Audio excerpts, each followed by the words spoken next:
तो आज इस क्वेश्चन को सॉल्व करने का मैं आपको एक मस्त तरीका बताने वाला हूँ।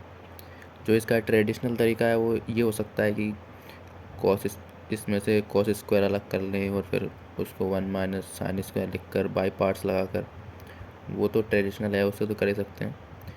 एक नया जो थॉट प्रोसेस देना चाहता हूँ मैं इस क्वेश्चन के थ्रू आपको, वो ये है कि इस क्वेश्चन को हम कॉम्प्लेक्स नंबर्स के थ्रू भी सॉल्व कर सकते हैं। अब जनरली आपने इंटीग्रेशन में कॉम्प्लेक्स नंबर्स का यूज़ बहुत ही कम देखा होगा। उन बहुत कम एग्जांपल में से एक एग्जांपल ये है। अब जनरली आप देखते हो जैसे कॉस और साइन होते हैं, तो उनको कॉम्प्लेक्स नंबर से रिलेट करने का एक तरीका ये होता है कि हम कोई एक कॉम्प्लेक्स नंबर जेड इस तरह से अज्यूम कर सकते हैं कि cos x plus iota sine x. और आपको पता होगा कि इसको 1/z क्या हो जाएगा, cos x minus iota sine x. ये कैसे होता है, क्योंकि इसको हम e की पावर आयोटा एक्स भी लिख सकते हैं।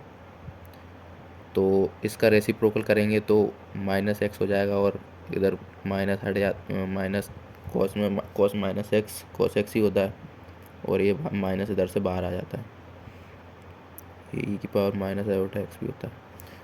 तो इसी तरह से जब इसकी पावर एन करेंगे तो जेड की पावर एन क्या होगा, cos n x plus iota sine n x. और 1/z की पावर एन क्या होगा, cos n x minus iota sine n x. अब जेड की पावर एन करने का क्या रीज़न था कि हमको कॉस की पावर 8 तक जाना है, तो इसीलिए हमने एक जनरल पावर के लिए सॉल्व कर लिया जैसे जेड की पावर एन के लिए। अब हमें कॉस ओनली कॉस चाहिए, साइन तो चाहिए नहीं, तो हम साइन हटाने के लिए इन दोनों इक्वेशन को ऐड कर सकते हैं। तो जेड प्लस 1/z होगा, ये कैंसिल हो जाएगा और ये हो जाएगा 2 कॉस एक्स। यहाँ से कॉस एक्स को लिख सकते हैं हम half of Z plus 1/z। तो कॉस एक्स की पावर 8 क्या होगा, तो आई को इस तरह लिख सकते हैं, कॉस की power 8x dx equals to integration of half z plus 1/z की पावर 8, इसके मतलब इसकी पावर 8 dx। अब जेड प्लस ये 2 की पावर 8 तो अलग हो जाएगा, 1/2 की power 8 integral Z plus 1/z की पावर 8 dx। अब इसकी पावर 8 कैलकुलेट करने के लिए हम बायनोमियल थ्योरम लगा सकते हैं। तो बायनोमियल थ्योरम लगाएंगे तो जेड प्लस 1/z की पावर 8 क्या होगा, जेड 8c0 जेड की पावर 8 प्लस 8c1 जेड की power 7 1/z plus 8c2 Z की power 6 1/z square plus 8c3 Z की पावर 5 1/z क्यूब। इसको एक कम करते जाएंगे और इसको एक बढ़ाते जाएंगे।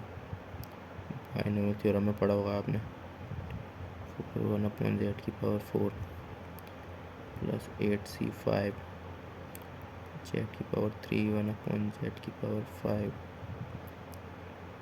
प्लस 8c6 जेड की पावर 2/z की पावर 6 प्लस 8c7 जेड की पावर 1 1/z की पावर 7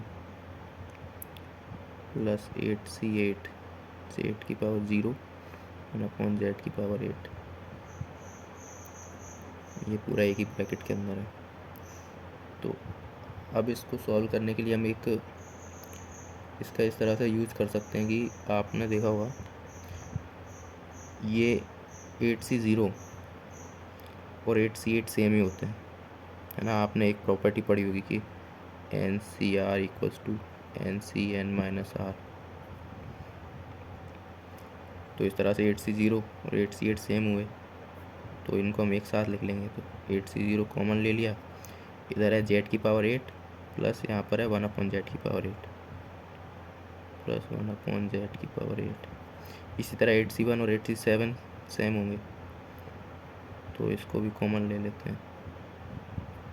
z की पावर ये हो जाएगा z की पावर 6 प्लस 1/z की पावर 6 प्लस 8c2,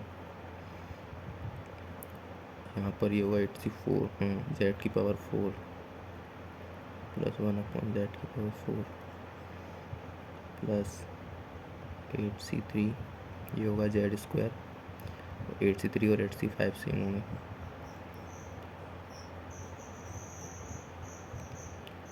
और ये 8c4 तो 8c4 ही होगा, ये तो कैंसिल ही हो जाएगा, तो ये बचेगा प्लस 8c4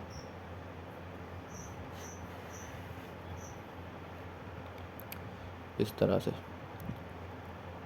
अब इसको सॉल्व करना बहुत ही आसान हो गया, क्योंकि आपने जिस तरह z प्लस 1/z निकाला था, उसी तरह आप z की पावर n प्लस 1/z की पावर n निकाल सकते हैं इधर से।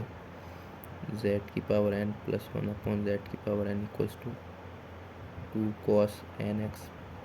n की जगह 8 रख देंगे, जैसे यहाँ z की पावर 8 प्लस 1/z की पावर 8 है, तो वो हो जाएगा 2 cos 8x।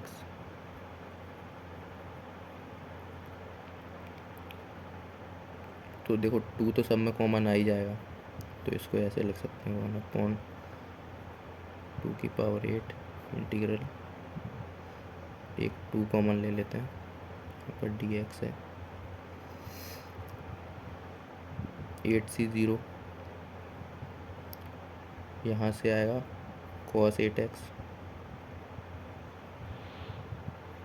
Plus 8c1 cos 6x plus 8c2 cos 4x plus 8c3 cos 2x plus 8c4 dx।